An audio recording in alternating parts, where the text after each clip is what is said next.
exactement semblable à cette nuit. C'était il y a 6 ans. Je volais au-dessus du Sahara, dans une brise légère, au milieu des étoiles, lorsque mon avion se mit à tanguer dangereusement. Je réussis à atterrir, mais je me retrouvais alors en plein milieu du désert, seul au monde. C'est du moins ce que je croyais. J'étais en train de réparer mon avion dans l'obscurité de la nuit, quand une voix se fit entendre. S'il vous plaît, laissez-moi un mouton. Quelle surprise! Je me retournai et je vis alors un petit bonhomme tout à fait extraordinaire. Un jeune garçon, avec des cheveux blonds comme les blés, debout, seul, en plein milieu du désert. D'où venait-il? Je n'en avais aucune idée. C'est ainsi que se produisit ma première rencontre avec le Petit Prince. Dessine-moi un mouton, Répéta-t-il. J'étais tellement surpris. Je lui dessinai un mouton, puis un second car le premier n'était vraiment pas très réussi. Aucun de mes dessins ne plaisait au garçon. Je décidai alors de lui dessiner une boîte. où est le mouton? Dit-il. Dans la boîte, lui répondis-je. Un sourire illumina le visage du Petit Prince. Je lui demandai d'où il venait. Il me dit qu'il était simplement tombé du ciel, comme moi. Tu viens donc d'une autre planète? Il me fit une réponse très vague et se mit à me poser 1000 questions, semblant ne jamais entendre les miennes. Je crois qu'il venait d'un petit astéroïde. L'astéroïde B612, précisément, si cela intéresse quelques grandes personnes. C'est une planète à peine plus grande qu'une maison. L'astéroïde est si petit qu'il fait plusieurs fois le tour du Soleil en une seule journée. Un jour, le Petit Prince a pu observer jusqu'à 44 couchers de soleil. Le Petit Prince adore les couchers de soleil. Et moi aussi.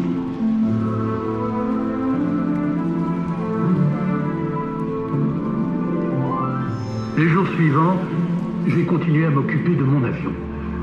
Et j'ai poursuivi la conversation avec le Petit Prince. C'est le 3e jour qu'il m'expliqua le drame des baobabs. L'astéroïde B612 était envahi par des pousses de baobab.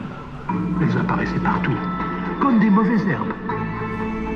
Il passait des heures entières à retirer les jeunes pousses de baobab qui se cachaient notamment dans les rosiers. C'était un travail facile, mais très fastidieux. Il se demandait comment s'en débarrasser une bonne fois pour toutes.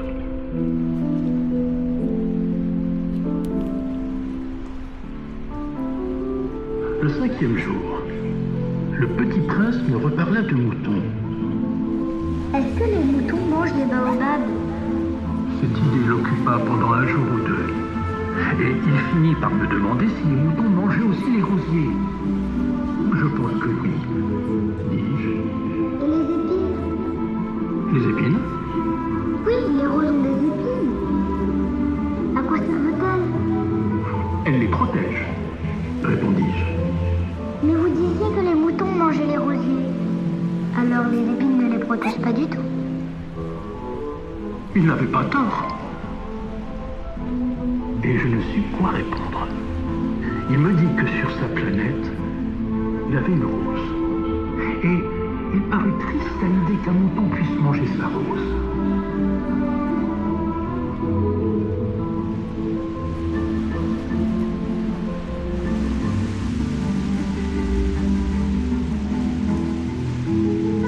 Si quelqu'un a une fleur qui n'existe qu'à un exemplaire dans les millions et les millions d'étoiles, ça suffit pour qu'il soit heureux quand il les regarde. Il se dit, ma fleur est là quelque part. Mais si le mouton mange la fleur, c'est pour lui comme si brusquement toutes les étoiles s'éteignaient. Et ce n'est pas important ça? à la simple idée de perdre sa rose. Il se mit à pleurer. C'est tellement mystérieux, le pays des larmes.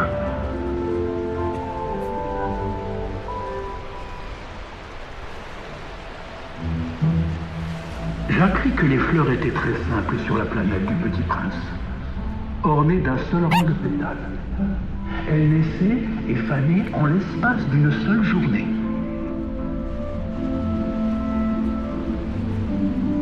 Sauf la rose. Que vous êtes belle. Et la rose répondit, n'est-ce pas? Je suis née en même temps que le soleil. C'est l'heure, je crois, du petit déjeuner, dit-elle. Et le Petit Prince l'arrosa d'eau fraîche. Mais ensuite, la rose se mit à parler de tigres et de courants d'air, ce qui contraria le Petit Prince. Je n'aurais pas dû l'écouter. Se confia-t-il. Il ne faut jamais écouter les fleurs. Il faut les regarder et les respirer.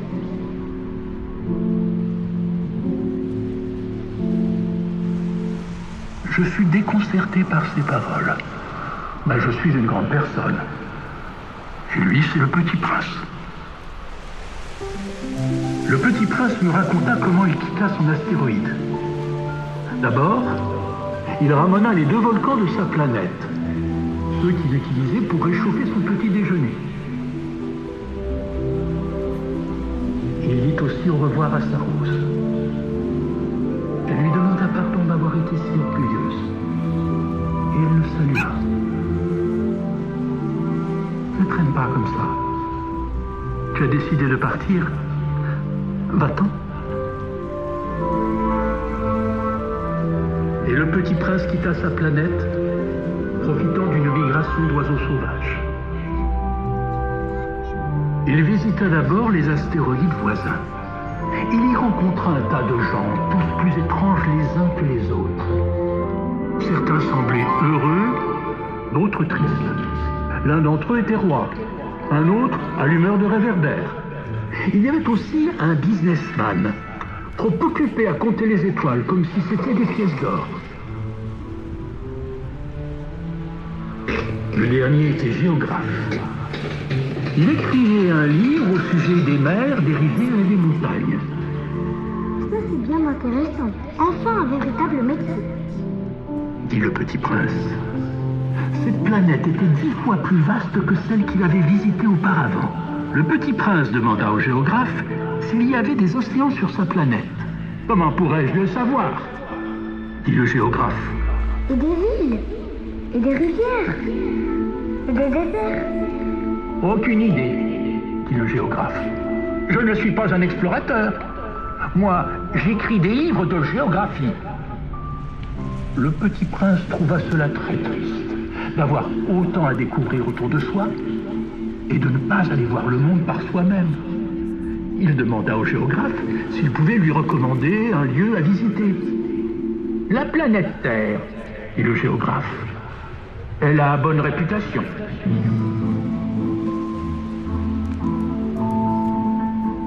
Et c'est ainsi que le Petit Prince arriva sur la Terre.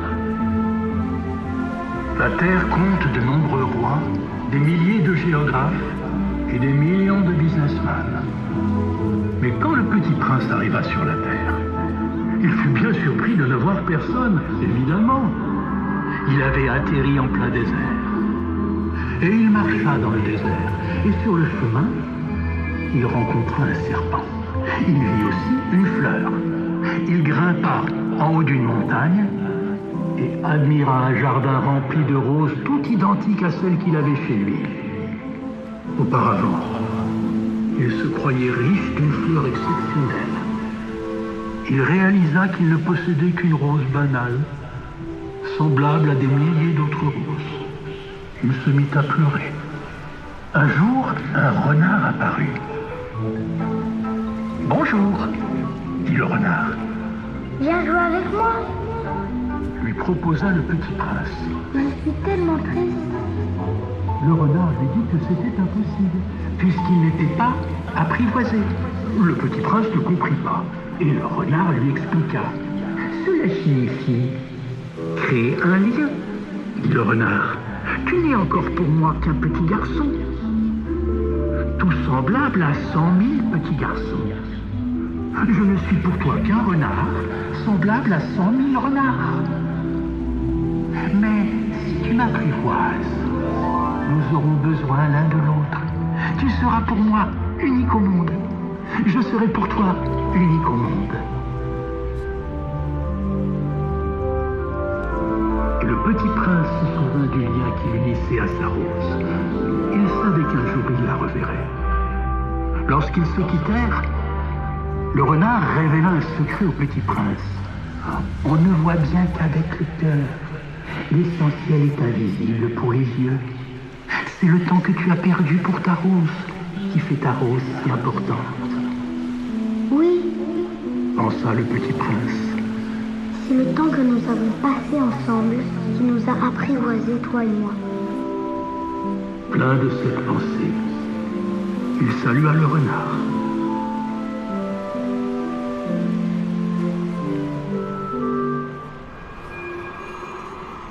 J'avais déjà passé 8 jours dans le désert à converser avec le petit prince. Et je commençais à avoir très soif. Je proposai d'aller chercher de l'eau. Nous marchions depuis des heures quand la nuit tomba et les étoiles illuminèrent le ciel. Nous étions fatigués. C'était le moment de faire une pause sur les nuits fraîches du désert. Nos yeux ne voyaient rien d'autre que le sable et les étoiles. C'était si beau. Ce qui embellit le désert, Dit le petit prince. c'est qu'il cache un puits quelque part. Cela me rappela les légendes de mon enfance qui racontaient qu'un trésor était enfoui dans l'attente d'être découvert. Nous reprîmes la marche jusqu'à trouver le puits au matin. Je plongeai le seau dans l'eau et le hissai pour que nous puissions boire. Boire cette eau, c'était doux comme une fête. Le petit prince repensa à sa rose.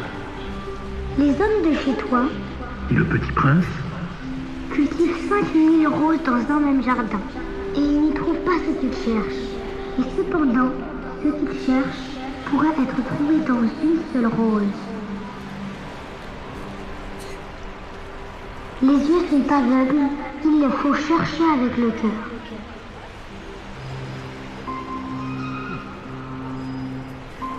il se rappela les paroles du renard.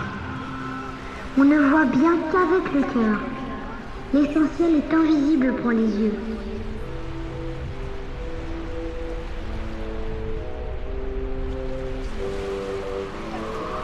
Le lendemain, un accident se produisit.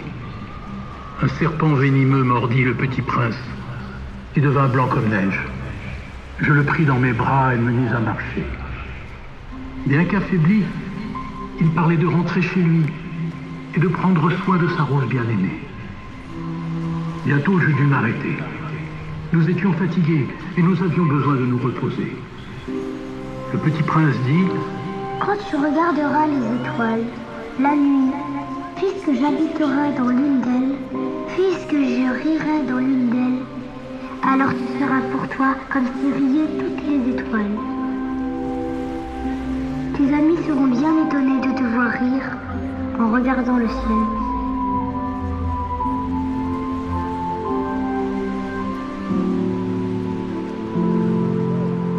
Peu après, le petit prince tomba, doucement, comme tombe un arbre. Cela ne fit même pas de bruit à cause du sable, et le petit prince ne dit plus un mot.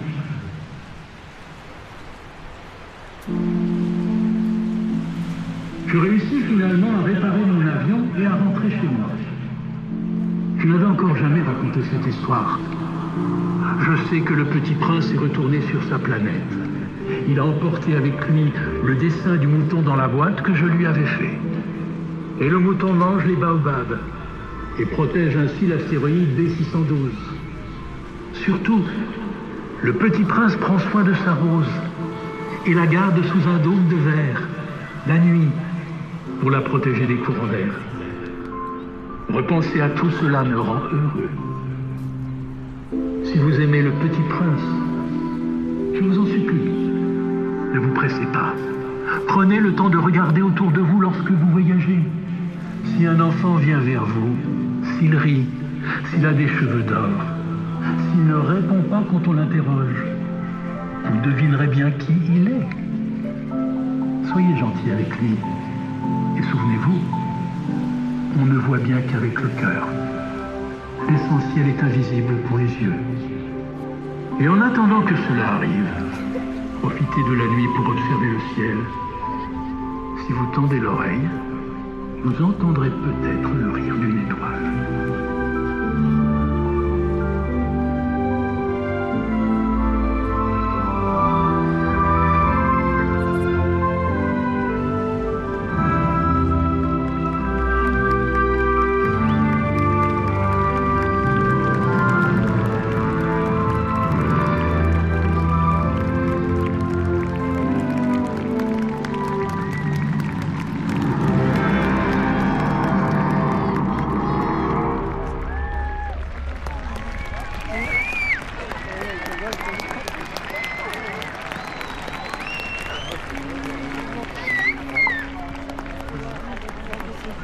Voilà, eh bien, on peut encore applaudir très très fort, regardez-le.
C'était de plus en mieux. Voilà, c'est des nouvelles,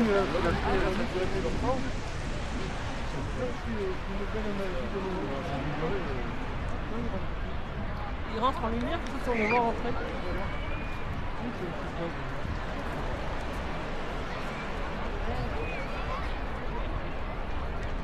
Voilà. Oui, on va manger. On va manger, je suis réchauffé, c'est bon. C'est cool.